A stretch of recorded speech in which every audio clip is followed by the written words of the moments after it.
नमः सिद्धेभ्यः।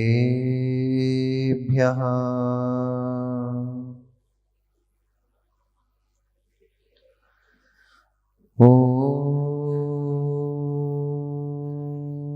नमः सिद्धेभ्यः।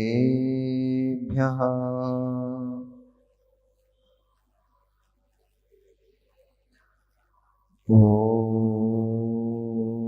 नमः सिद्धेभ्यः।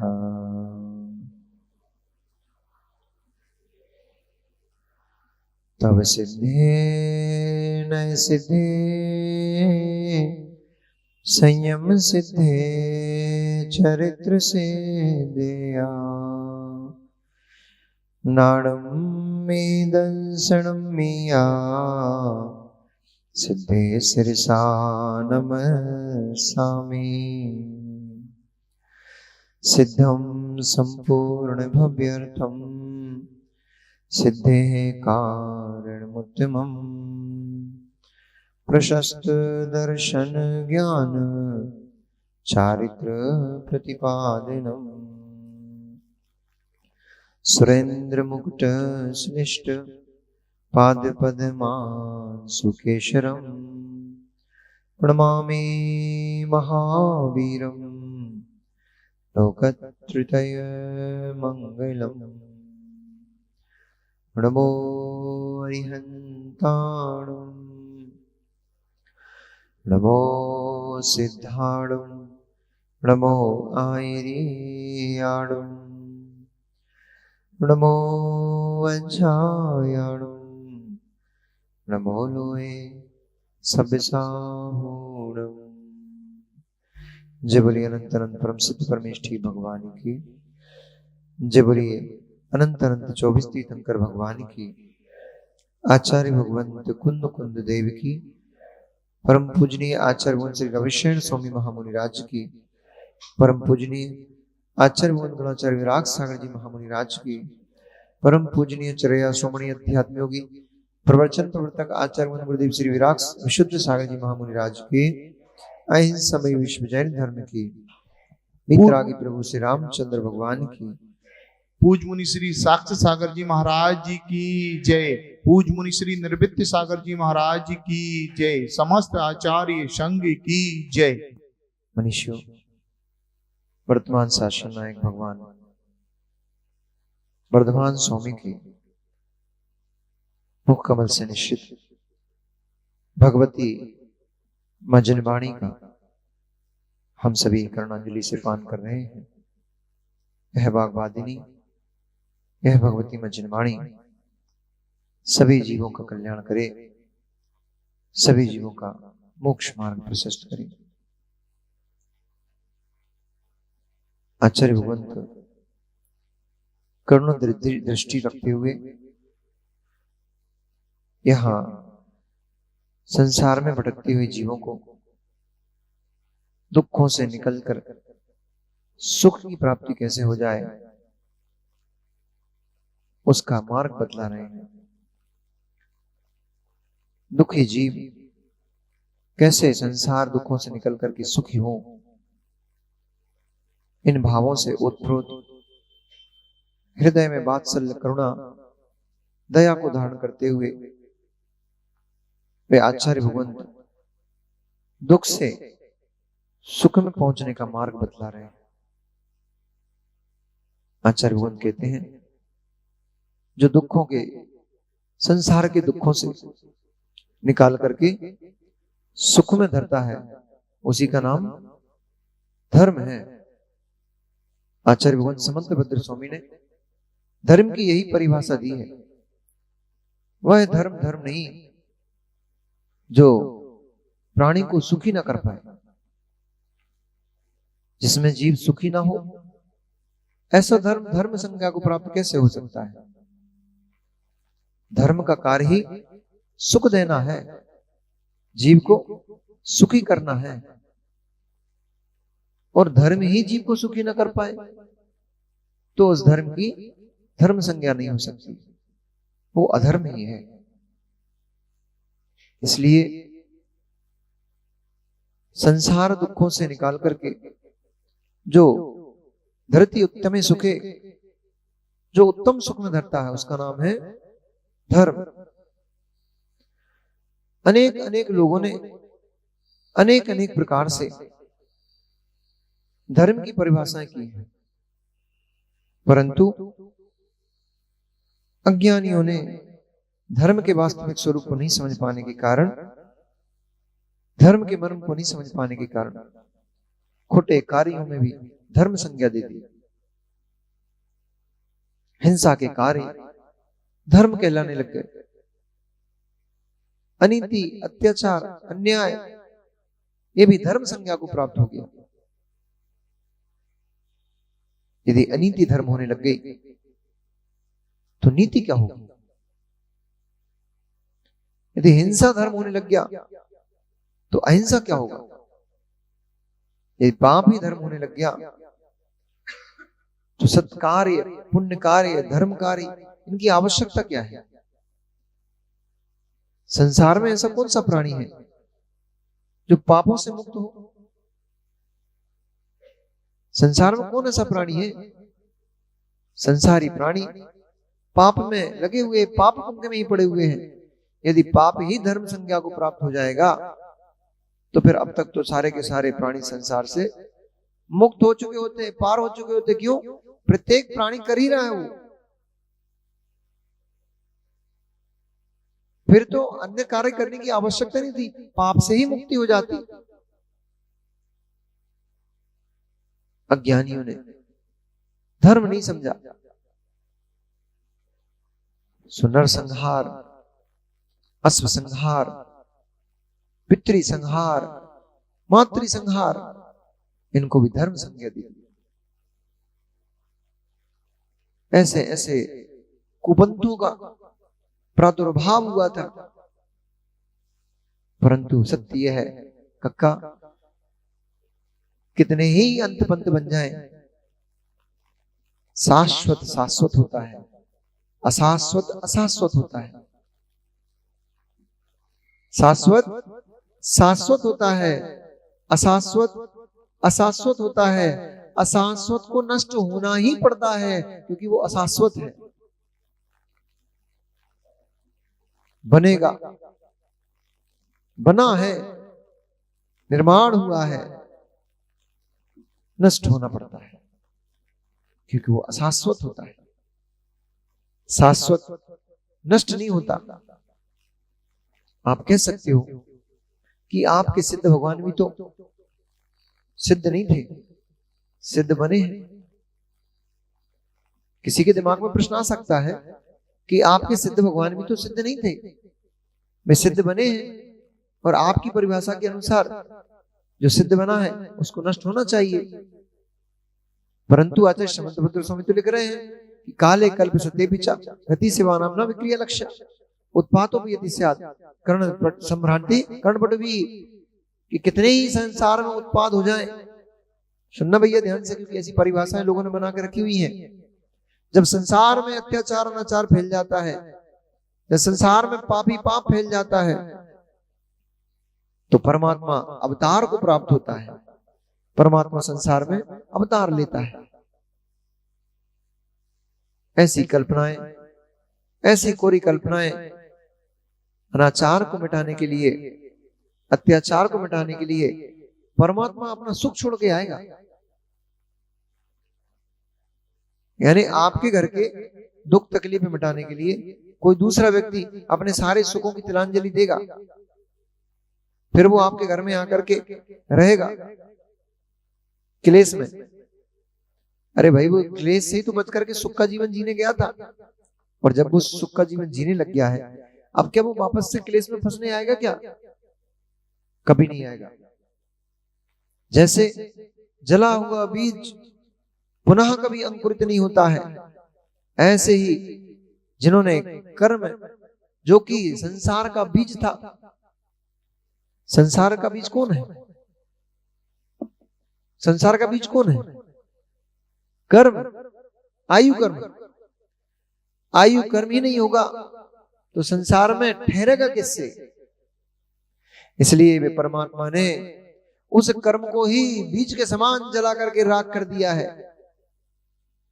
अब जब बीज ही नहीं बचा तो वृक्ष कैसे उत्पन्न होगा?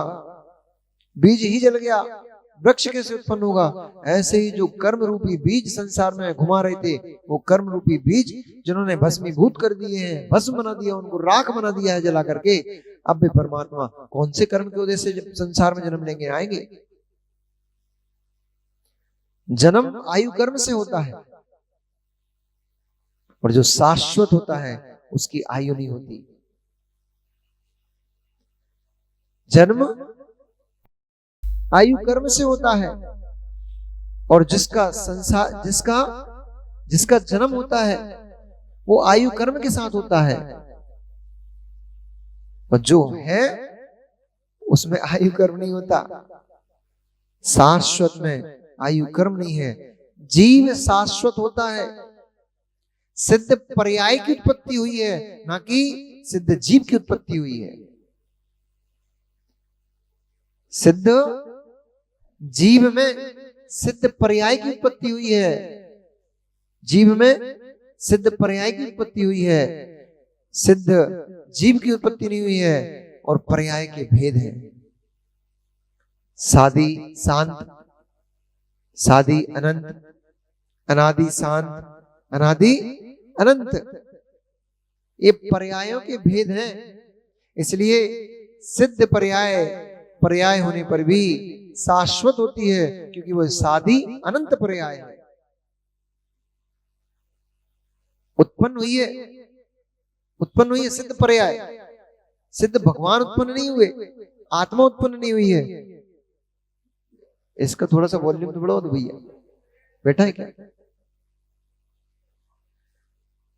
सिद्ध पर्याय उत्पन्न नहीं हुई है, सिद्ध पर्याय उत्पन्न नहीं, सिद्ध जीव उत्पन्न नहीं हुआ है, सिद्ध जीव में सिद्ध पर्याय उत्पन्न हुई है। पर्याय सादि अनंत है, सिद्ध पर्याय सादि अनंत है। उत्पन्न हुई है इसलिए सादि, लेकिन नष्ट रहने दो, और बिगड़ जाएगा नहीं तो रहने दो। ठीक है छोड़ दो।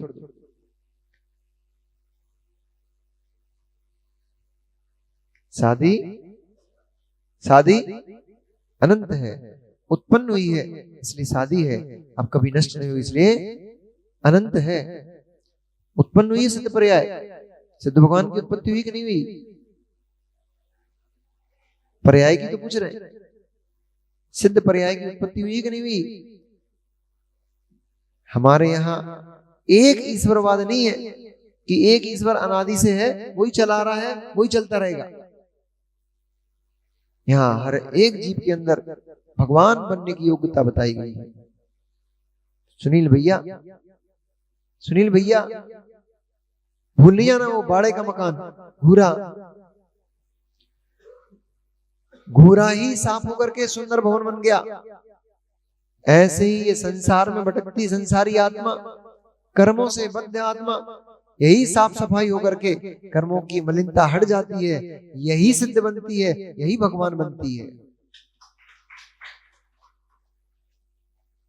एक ही भगवान नहीं है कि वो हो गए क्या, वो तो थे, वो ही रहेंगे, बाकी हम सब क्या करेंगे फिर?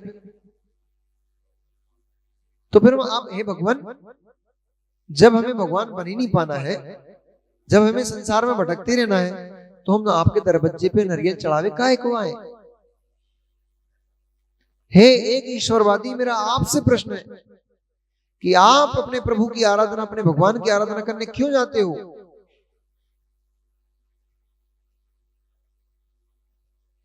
प्रश्न समझ में आ रहा है? हे एक ईश्वरवादी, आप अपने परमात्मा की, अपने ईश्वर की, अपने भगवान की आराधना करने क्यों जाते हो, जबकि आप इस बात को जानते हो कि आपको संसार से मुक्ति होने वाली नहीं है? क्योंकि परमात्मा तो एक ही है।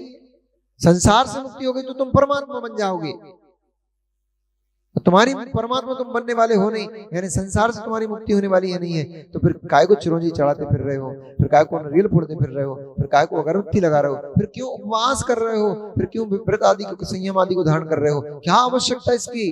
फिर क्यों वेश को धारण किया है? फिर क्यों साधु बने में घूम रहे हो, जबकि आप जानते हो कि आपका मोक्ष संभव नहीं है, क्योंकि मोक्ष में तो केवल एक ईश्वर ही रहता है। तो कुछ लोगों का तर्क यह है कि हम परमात्मा में मिल जाएंगे, इसलिए कि हम साधना करते हैं। किस लिए साधना कर रहे हैं? हम परमात्मा में जाकर के मिल जाएंगे। अरे अज्ञानियों, अरे अज्ञानियों, ऐसा परमात्मा में जाकर के हमें नहीं मिलना जिस परमात्मा में मिलने से हमारा अस्तित्व भी नष्ट हो जाए। तुम कौन बचे हो? परमात्मा में जाकर के तुम मिल गए, अब तुम कौन बचे? गंगा नदी जाके कहां मिलती है? गंगा नदी जाके कहां मिलती है? बोलो ना, तत्वासूत्र पढ़ा होगा ना। गंगा नदी सिंधु नदी कहां जाके मिलती है? लवण समुद्र में। कहां जाके मिलती है? लवण समुद्र में। गंगा नदी कहां मिलती है?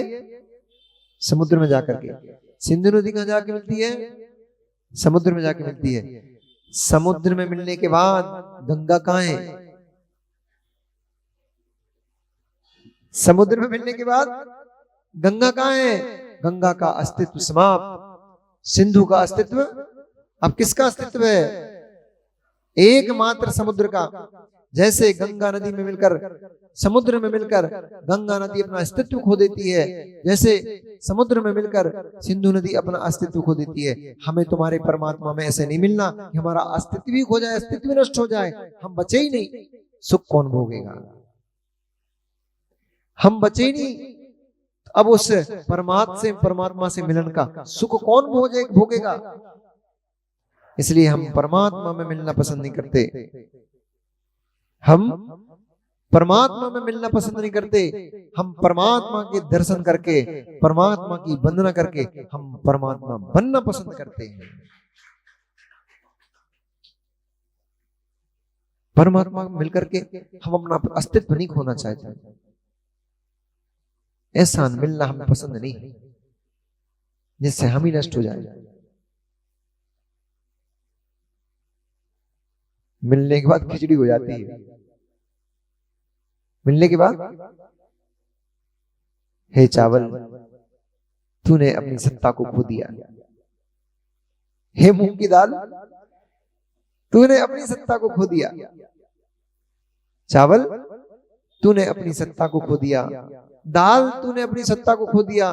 दोनों मिल गए, खिचड़ी बन गए।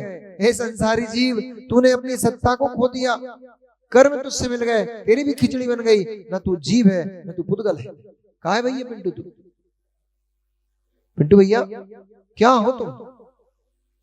न तुम ये कह सकते कि मैं जीव हूं, न तुम ये कह सकते कि मैं पुद्गल हूं। खिचड़ी है हमारी, तो खिचड़ी बनी पड़ी है। खिचड़ी बनी पड़ी है। और सुन भैया, अपनी तो खिचड़ी बनी पड़ी है। अपनी नहीं, संसार में जितने सबकी खिचड़ी बनी पड़ी है।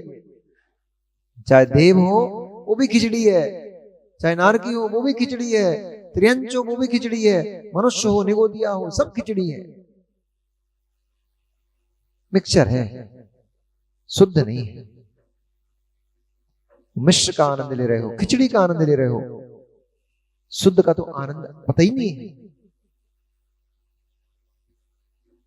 खिचड़ी का आनंद चल रहा है तो, मिश्रण का आनंद चल रहा है तो, शुद्ध का तो आनंद लिए ही नहीं है। शुद्ध का आनंद ले नहीं पा रहे बेचारे, खिचड़ी में जी रहे हैं, मिश्र में जी रहे हैं। प्रयास कर रहे हैं, निकलने का पुरुषार्थ भी कर रहे हैं। जब तुम्हें इस बात का ज्ञान नहीं है कि मैं भी एक ईश्वर हूं, चक्रेश भैया, जब तुम्हें इस बात का ज्ञान नहीं है कि मैं भी ईश्वर हूं, तो ईश्वर बन कैसे पाओगे? पहले ज्ञान तो होना चाहिए, लक्ष्य तो होना चाहिए। लक्ष्य ही नहीं है, लक्ष्य ही नहीं है तो पुरुषार्थ क्यों करोगे? अज्ञानी एक परमात्मावादी पुरुषार्थ कर रहा है, ये मालूम ही नहीं है मेरा लक्ष्य क्या है। इसलिए अज्ञानता का जीवन बड़ा कष्ट में होता है भैया। इसलिए तो ये आगरा वाले आगरा से यहां तक पहुंच गए। अज्ञानता का जीवन बड़ा कष्ट में है। ज्ञान ही नहीं है हम कौन है, अपनी सत्ता का ज्ञान ही नहीं है हम कौन है। जब तक अपनी सत्ता का ज्ञान नहीं होगा, उस सत्ता को प्राप्त कैसे करोगे? जब आपको ये पता ही नहीं होगा कि मेरे अंदर अनंत शक्तियां हैं, तो उनको उद्घाटित कैसे करोगे? उद्घाटित करने के लिए उनका ज्ञान आवश्यक है, प्राप्त करने के लिए उस वस्तु का ज्ञान आवश्यक है। दही जमाते हो? दही जमाते हो? नहीं जमाते? सब लोग जमाते हो? दही जमाते हो?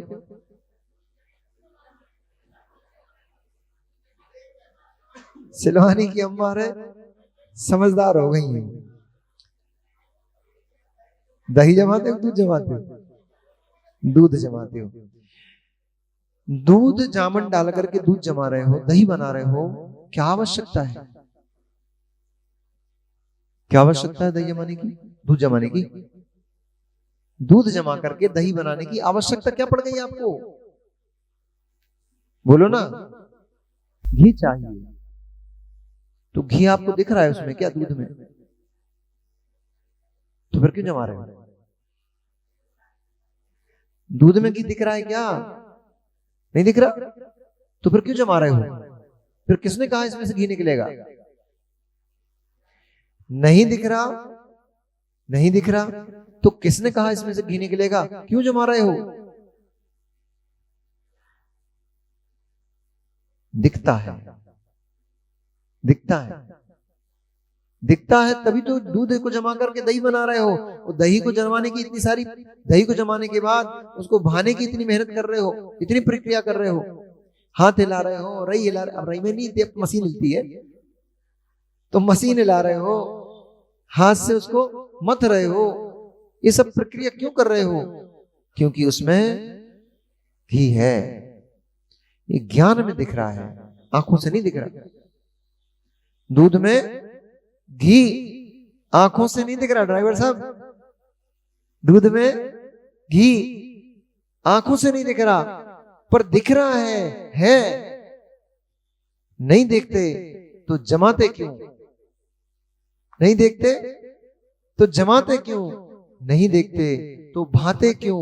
नहीं देखते तो मथते क्यों? नहीं देखते तो नैनू को गर्म क्यों करते? लौंदा निकल गया वो मक्खन का, उसको गर्म क्यों कर रहे हो? और नहीं दिखता तो उसको छान करके पृथक कैसे कर रहे हो? क्यों कर रहे हो? दिखता है, दिखता है तभी ये प्रक्रिया होती है, नहीं दिखता तो कभी ये प्रक्रिया भी नहीं हो सकती। ऐसे ही इस अशुद्ध संसारी भगवान आत्मा, इस अशुद्ध संसारी भटकती आत्मा में भगवत्ता के गुण नहीं दिखते होते तो ये मुनिराज तपस्या क्यों कर रहे हैं? नहीं दिखते होते तो ये संयम को पालन की आवश्यकता क्या थी? नहीं दिखता होता इसमें परमात्मा, संसारी आत्मा में परमात्मा नहीं दिखता होता, तो फिर इतने परिचय से करना, 12 भावनाओं का चिंतन करना, धर्म ध्यान करना, शुक्ल ध्यान करना, ये सब क्रियाएं क्यों करना? क्योंकि हमें मालूम है, क्योंकि हमें मालूम है, हमें मालूम है, उन्हें नहीं मालूम। हमें मालूम है इसलिए तो हम कर रहे हैं, उन्हें बेचारों को नहीं मालूम कि हम भगवान बन सकते हैं। इसलिए वे परमात्मा में मिलने के लिए पुरुषार्थ कर रहे हैं, वे अपना अस्तित्व खोने के लिए पुरुषार्थ कर रहे हैं। हम अपना अस्तित्व खोने के लिए नहीं, अपना अस्तित्व सदा सदा के लिए मजबूत करने के लिए पुरुषार्थ कर रहे हैं। फिर कभी नहीं खोएंगे। हम अपनी खोज में लगे हुए हैं, अभी तो खोज नहीं पा रहे, खिचड़ी है अभी तो।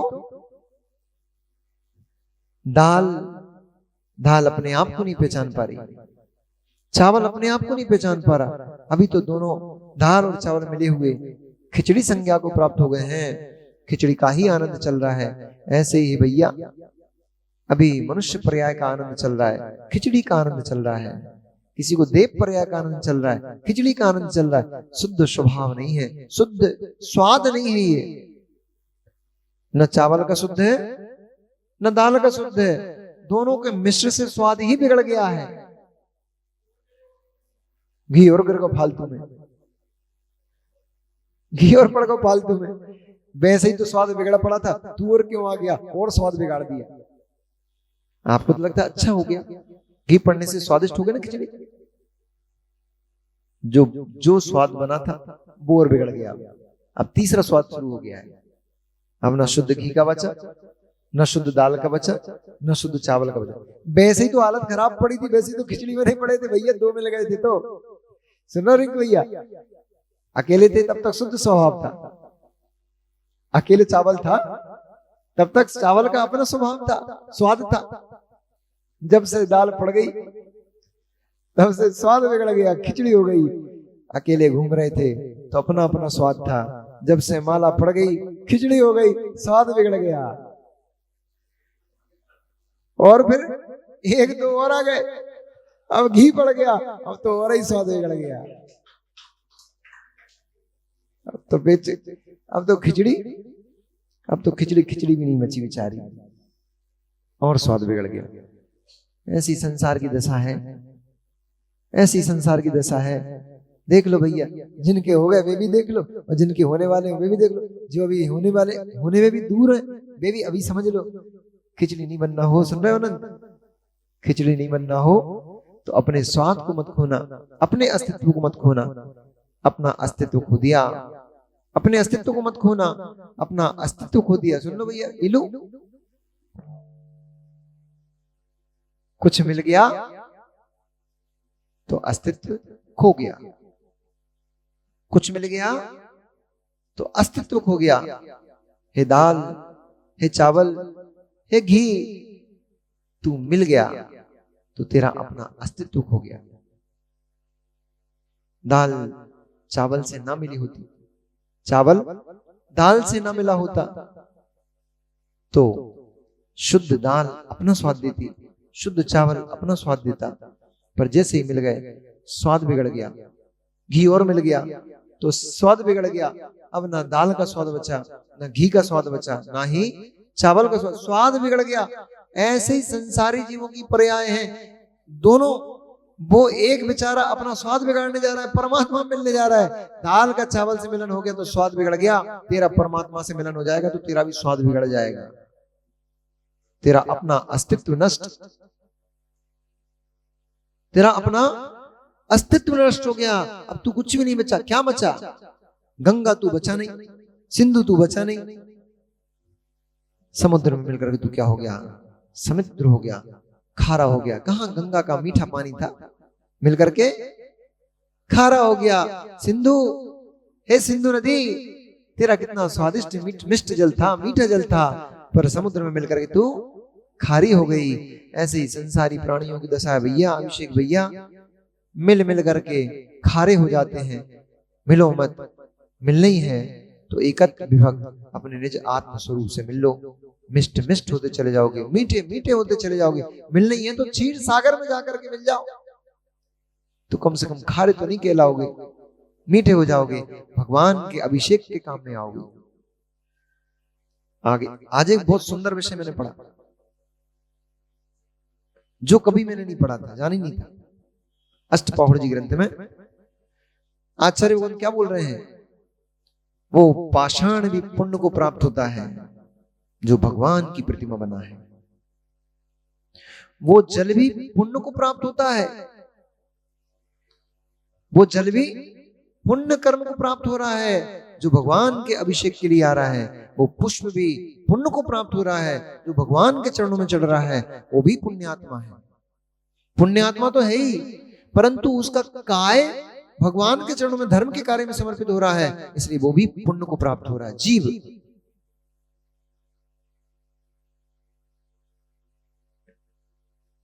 इससे क्या निर्णय निकालना है? आपने क्या निकाला? मैं तो बहुत बड़ा निचोड़ निकाल रहा है इसमें से,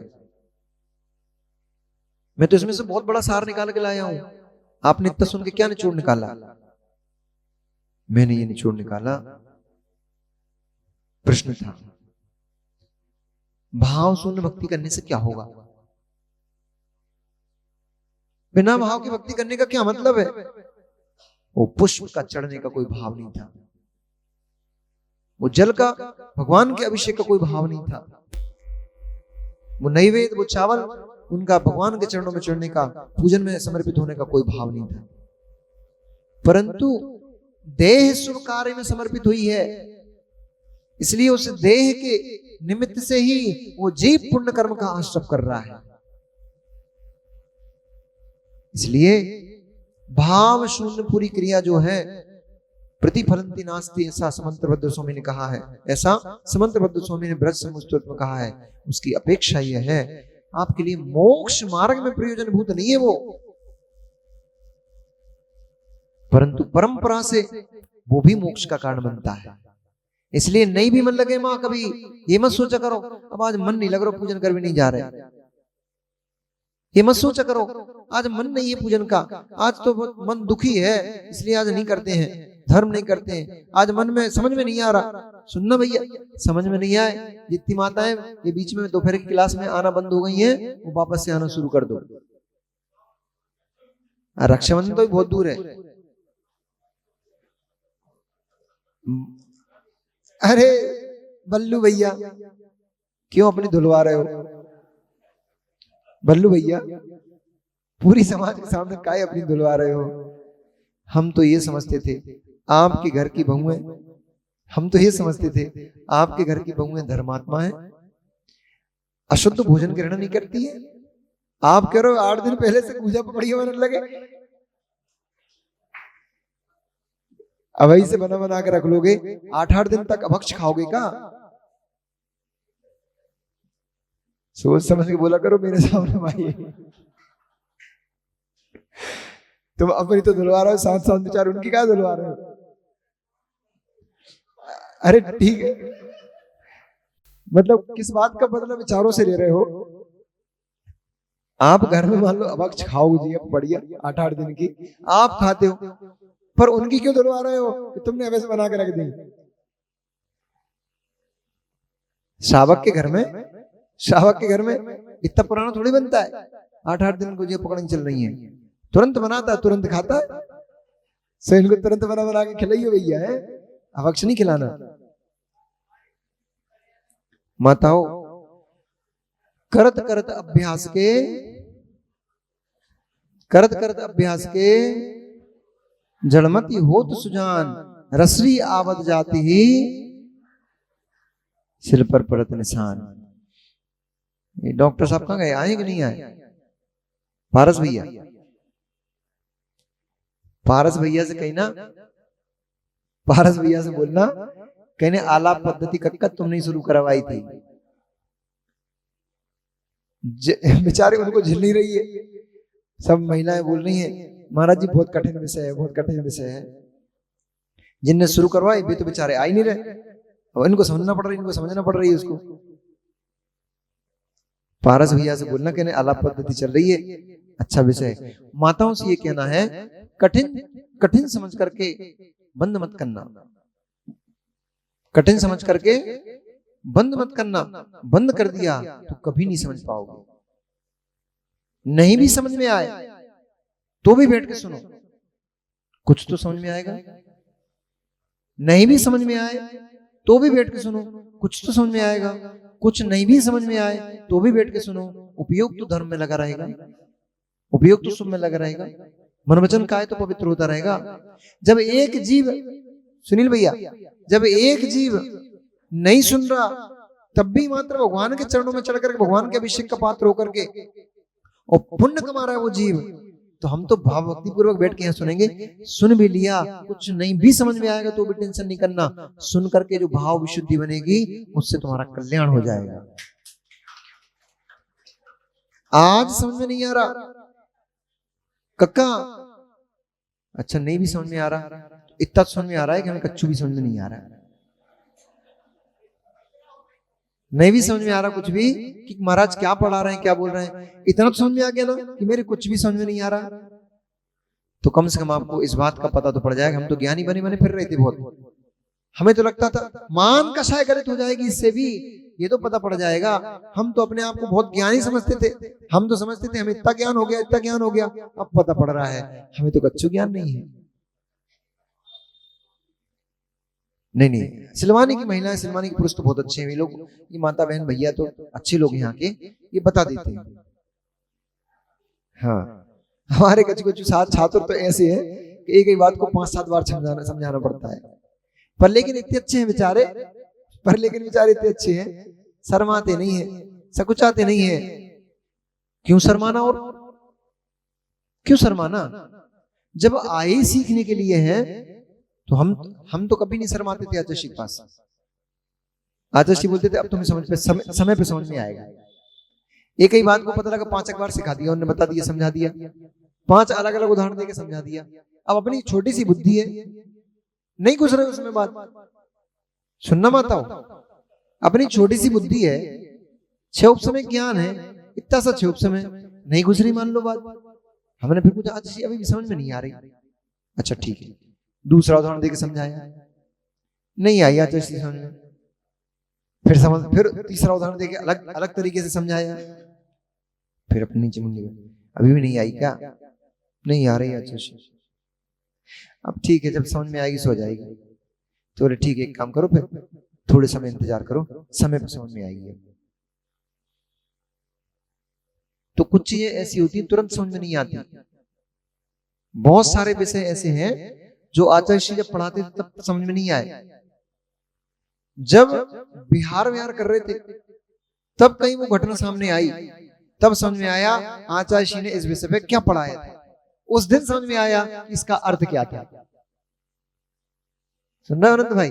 ऐसे बहुत सारे विषय होते हैं, तुम्हारे भी बहुत सारे विषय ऐसे थे जो बिहार में ही समझ में आए, मुझे पढ़ा रहे थे तब समझ में नहीं आया। आगरा में प्रैक्टिकल से बहुत सारे विषय ऐसे होते हैं हमारे, सुन के हमने मस्तिष्क में, हमने अपने उस मस्तिष्क में डाल के रख दिए उनको, पर समय पे वो समझ में अपने आप आ जाते हैं। इसलिए आचार्य जी बोलते हैं रटते रहो, समझने की अभ्यास मत करो, रटते रहो, गाथा पे गाथा पढ़ते रहो, याद करते रहो।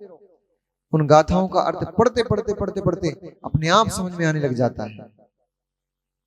पढ़ते पढ़ते गाथा याद करते करते उनका अर्थ अपने आप निकल करके बाहर आने लग जाता है। यही तो श्रुत की महिमा है। केवल ज्ञान कभी पढ़ने से प्रकट नहीं होता। आज तक एक व्यक्ति बता दो, एक साधु बता दो जिसने पढ़ पढ़ करके केवल ज्ञान प्राप्त कर लिया। कोई नहीं कर पाता। पढ़ने से कभी केवल ज्ञान प्राप्त नहीं होता, केवल ज्ञान विशुद्धि से प्राप्त होता है। ज्ञान में लीनता से केवल ज्ञान होता है। शिवभूति मुनिराज को देख लो, और भी उदाहरण है। शिवभूति मुनिराज का मुख्यतः स्वर्णन लिया जाता है, और भी है। अकलंग देव एक पार्टी थे कि नहीं? अकलंग देव को एक बार में याद हो जाता था, केवल ज्ञान क्यों नहीं हुआ? बोलो। न्याय के बहुत बड़े ज्ञाता थे। अब कितने बड़े ज्ञाता होंगे? आप इससे अनुमान लगा सकते हो कि 6 महीने तक तारा देवी से स्वाध्याय करते रहे बैठे बैठे। मतलब मनुष्य से कोई चर्चा करे तत्व की तो समझ में आता है, वो तो देवी से चर्चा करते रहे। वो अपने ज्ञान से अधिक ज्ञान लगा लगा करके वो शास्त्रों के, तुम्हारे ही शास्त्रों में से तुम्हारे ही प्रश्न खोज लाती थी, तुम्हारे ही उत्तर खोज लाती थी। बौद्धों से जब वाद विवाद हुआ, बौद्धों से जब तत्वार्थ हुआ था, शास्त्रार्थ हुआ था, उस समय उन्होंने जब तारा देवी को बिठा के रखा हुआ था, वो तारा देवी हमारे ही ग्रंथों से प्रश्न खोज के लाए, हमारे ही ग्रंथों से उत्तर खोज के ले आए और ला करके समंत स्वामी के सामने प्रश्न रख दे। उस देवी के आगम के गुण मान जाने कहां से खोज खोज के लाती होगी। उन सब के उत्तर यूं देते थे जैसे कि कोई पानी में हाथ चला रहा हो। एक दिन 2 दिन नहीं, 6 महीने तक शास्त्रार्थ चला। अब कितना प्रचंड उनका ज्ञान होगा, कितने ज्ञानी होंगे वो मुनिराज। तो आज के महाराज जी 1-2 शास्त्र पढ़े और उछल कूद करने लग जाए, हमें तो ज्ञान है, हमें तो, अरे कहा ज्ञान है तुम्हारे पास? ऐसे ऐसे श्रुत के पारगामी होकर के मुनिराज चले गए। समंदर भद्र स्वामी के मुनिराज, जिन्होंने पूरे काश विदिशा विदिशा क्या कहलाता था? भेलसा से लेकर कांजीपुरम तक जैन दर्शन का डंका पीटा, जिन्होंने न्याय सिद्धांत नय की ऐसी प्रूपणा की है, जिन्होंने कि सारे बौद्ध हिल गए थे। ऐसे समंतरबद्ध स्वामी ने क्या डंका पीटा है जैन दर्शन का, वे चले गए।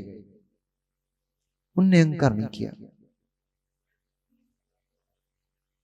ज्यादा पुरानी नहीं है। समंतरबद्ध स्वामी को लगभग हुआ होगा अभी 800 के आसपास।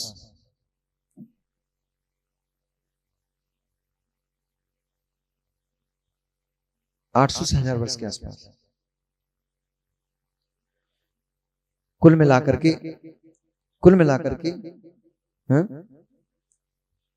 के सिद्धांतों का ज्ञान होना बहुत आवश्यक है यदि धर्म पालना है तो।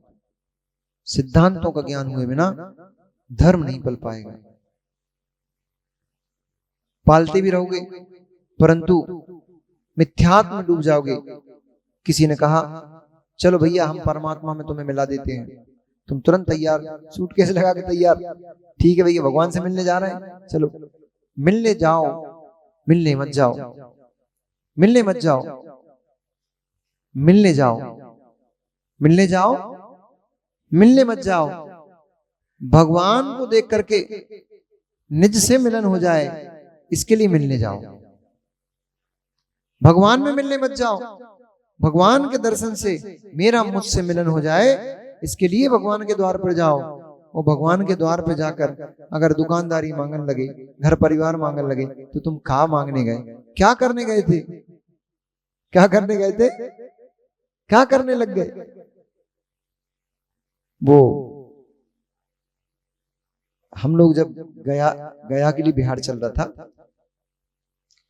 तो आरा पड़ता है, आरा बहुत सुंदर जिनालय है। घर घर में बड़े बड़े विशाल विशाल जिनालय, हर घर में।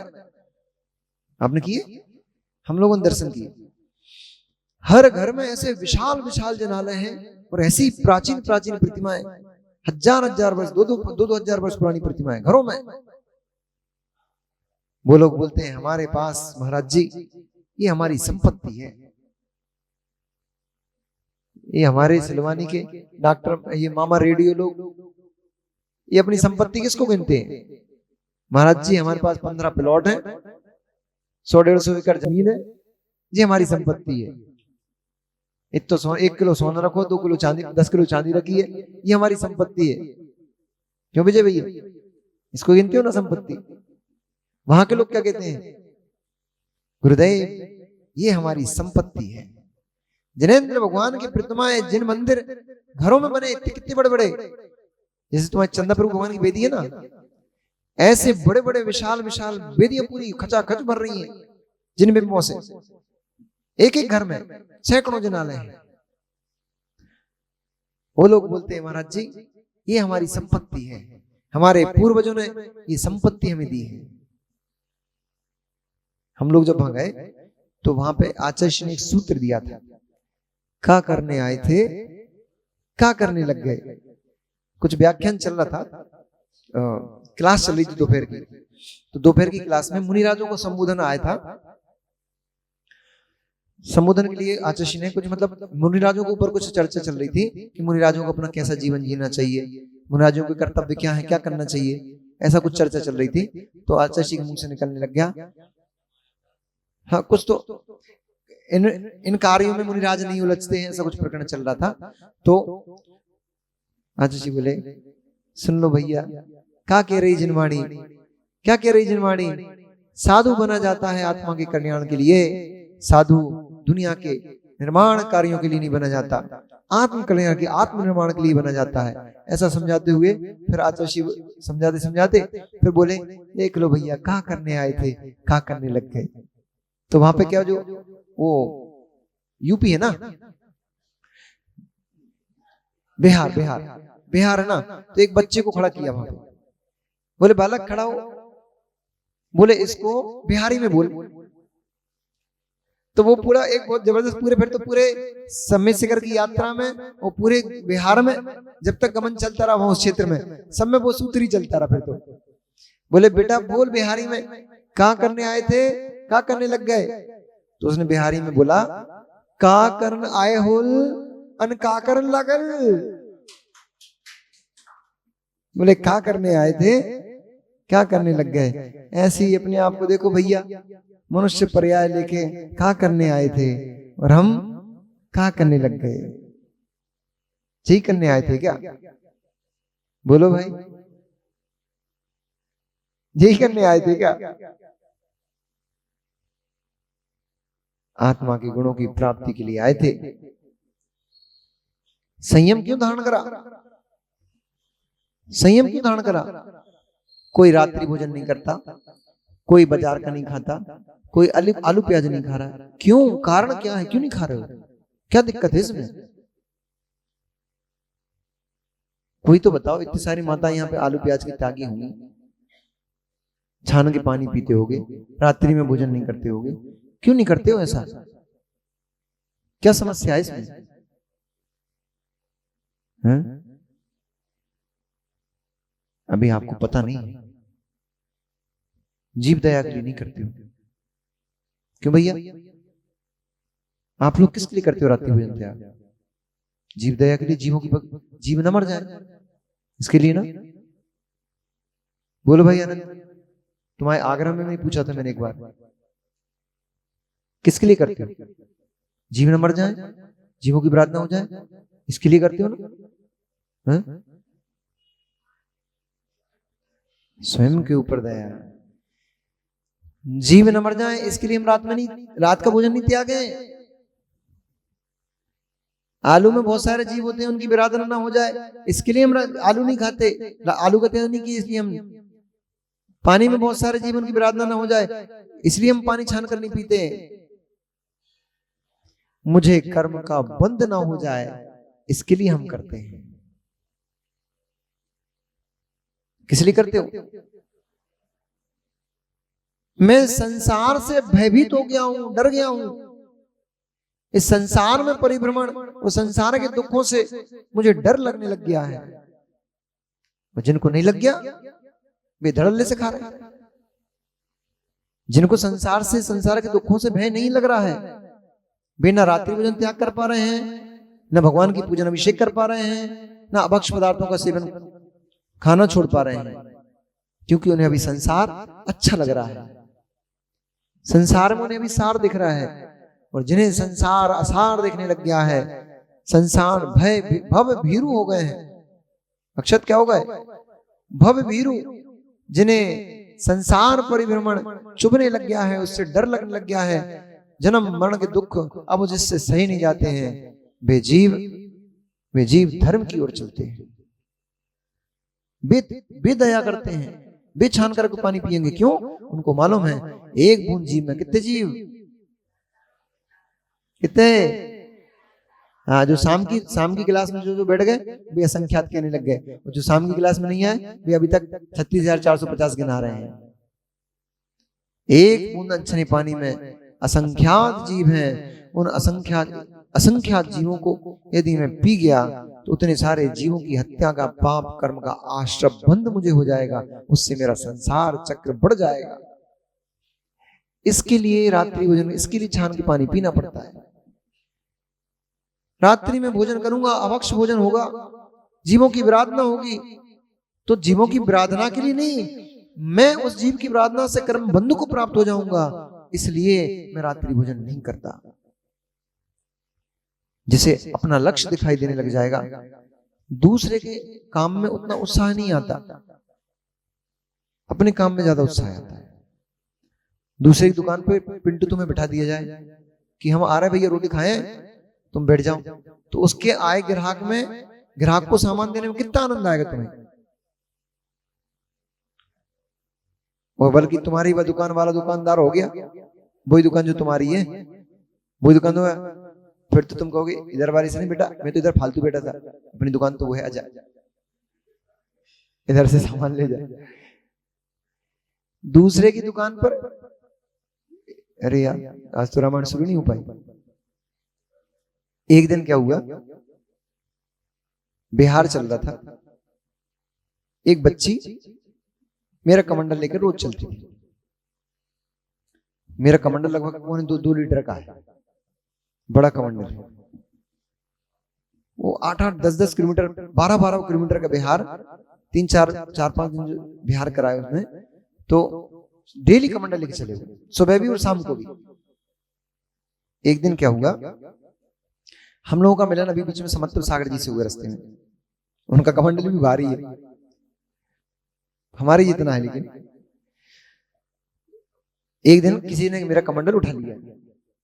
अब उसके हाथ में आया समत्व सागर जी का कमंडल, 1-8 किलोमीटर चलती है, फिर बोलती महाराज ये कमंडल तो बहुत भारी है। तो मैंने बोला अपनी औलाद सबको हल्की लगती है, दूसरे की औलाद सबको भारी होती है, अपनी औलाद सबको हल्का लगती है। अम्मा से पूछ लो, दिन दिन भर लाते रहती है अपनी संतान को। शेखर जी की पहाड़ी चढ़ जाएंगी लादे लादे, इनको भार नहीं लगता। पर पड़ोसन का जिठानी का मोड़ा हो, जिठानी की मोड़ी हो, देवरानी को मोड़ा मोड़ा हो, उसको बोलो कि भैया 5 मिनट रख लेना, मैं वहां से आ रही हूँ। अरे कितना भारी है जी तुम्हारा मोड़ा।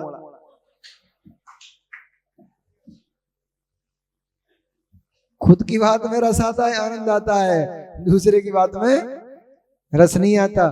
खुद की दुकान चलती दिखती तो आनंद आता है, दूसरी दुकान में आनंद नहीं आता है। ऐसे ही भैया सुन लो, दूसरे की दुकान में रस नहीं आता, जैसे दूसरे की दुकान में रस नहीं आता, दूसरे के मोड़ा में आनंद नहीं आता, रस नहीं आता, ऐसे ही हे परमात्मा तुझ में मिलके हम रस नहीं लेना चाहते, क्योंकि तुझ में मिल गए तो हमारा रस नष्ट हो जाएगा, इसलिए हमें तुमसे मिलने की आवश्यकता। खुद के मोड़ा में ही रस आता है, आनंद आता है। ऐसे ही अपनी ही आत्मा जब भगवान बनती है उसमें ही आनंद आता है। आनंद भी नहीं आता, वो तो सुख, अनंत सुख मिलता है। आनंद आनंद तो 6 उपसमिक कार्यक्रम है, आनंद तो 6 उपसक कार्यक्रम है। आनंद से ऊपर अनंत सुख का वेदन होता है, मुझे मेरा ही होता है, मुझे किसी दूसरे का नहीं होता। जब ये ज्ञान हो जाता है जीव को, जब जीव को सत्य का ज्ञान हो जाता है, तो फिर भी उसको क्षण भर भी संसार में रुचि का भाव नहीं आता, अरुचि का भाव उत्पन्न हो जाता है। भगवान के मुख से जब महारक्ष ने इस प्रकार के तत्व के उपदेश को सुना, जैसा हमने सुनाया आपको, ऐसे ही भगवान ने जब उसको श्रुत सागर नाम के एक अवधि ज्ञानी मुनिराज थे, उनसे जब उसने इस प्रकार धर्म का उपदेश सुना, उसको संसार का रस आना बंद हो गया, उसको निज आत्मरस आनंद आना प्रारंभ हो गया।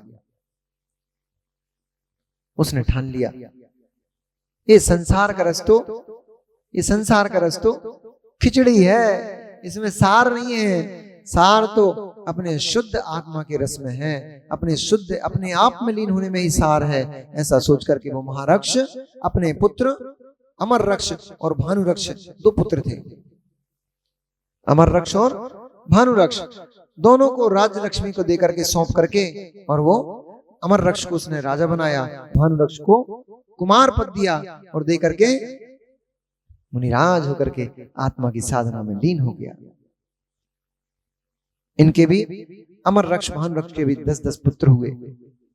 उन्होंने 10-10 बड़े होकर के 10-10 विशाल विशाल नगरों की रचना की, बड़ी बड़ी राजधानियों की रचना की। उनमें उन 10 पुत्रों ने चिरकाल तक बहुत राज्य किया। उन्होंने भी वही किया जो उनके पिता ने किया था, जो उनके दादा ने किया था। उन्होंने भी अपने अपने पुत्रों को राज्य दे करके और कहां चले गए, कुछ मुनिराज बन गए। मुनिराज बन करके कुछ ने शुक्ल ध्यान के बल से सर्वार्थ सिद्धि जैसे स्थानों को प्राप्त किया, कुछ ने मोक्ष शिला को प्राप्त किया, किन्हीं ने स्वर्गों की संपदा को विभूति को प्राप्त किया। इस प्रकार अनेक अनेक राजे महाराजे इस मेघ वाहन के वंश में उत्पन्न होते रहे। और क्रम कुल से, कैसे क्रम कुल से, अभिषेक भैया कैसे क्रम कुल से।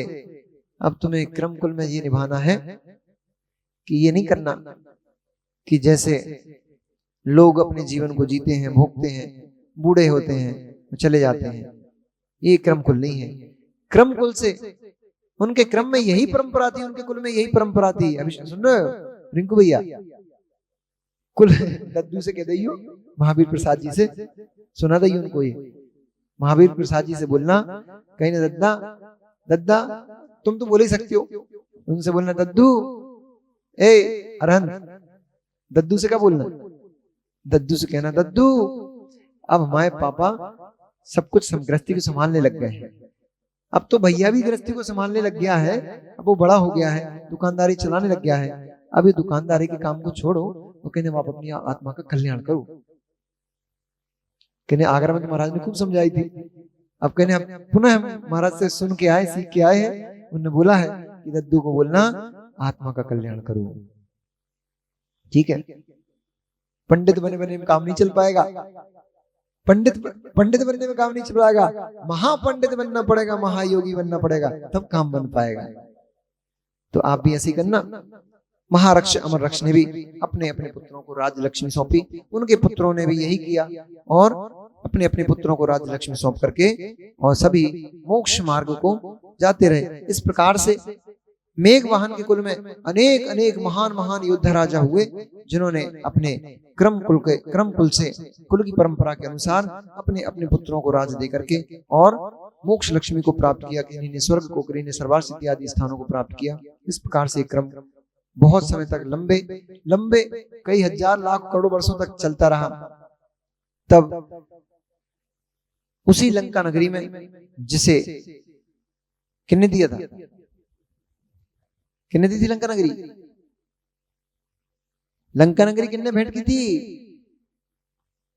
भीम और सुभीम। हाँ, भीम नहीं, भीम और सुभीम नाम के जो राक्षसों के इंद्र थे। भवनवासी होते ना, भवनवासी राक्षस व्यंतर। भवनवासिनो असुर कुमार, नाग कुमार, विद्युत कुमार, सुपर्ण, आग्नि, वातस्वनि, दीप कुमार, ये भवनवासी। व्यंतरा किन्नर किमपुरुष गंधर्व यक्ष राक्षस भूत पिशाचा। तो व्यंतरों के इंद्र कौन थे? राक्षस जाति के जो देव होते हैं, व्यंतरों के इंद्र कौन थे? उनमें भीम सुभीम। जो भगवान कहाँ बैठे थे? कौन से? सब भूल भाल गए क्या?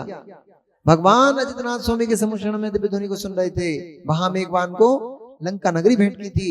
तो जो वह दिव्य नगरी और दिव्य हार आदि जो थे, वो क्रम कुल से उस मेघवाहन की परंपरा में चलते रहे। आगे चलते हुए अनेक अनेक राजे महाराजे हुए। उसी नगरी लंका नगरी में एक ऐसा राजा उत्पन्न हुआ जिसने विजयान पर्वत की सभी श्रेणियों को जीत करके उन्हें अपना अधीनस्थ किया। उस राजा का नाम कल बताऊंगा। नमो रिंताड़म, नमो सिद्धाड़म, नमो हरियाड़म, नमो झरणम, नमो लोय सब सावड़म। ओम ओम। महाराज श्री द्वारा बहुत ही सुंदर उपदेश क्या करने आए थे और क्या करने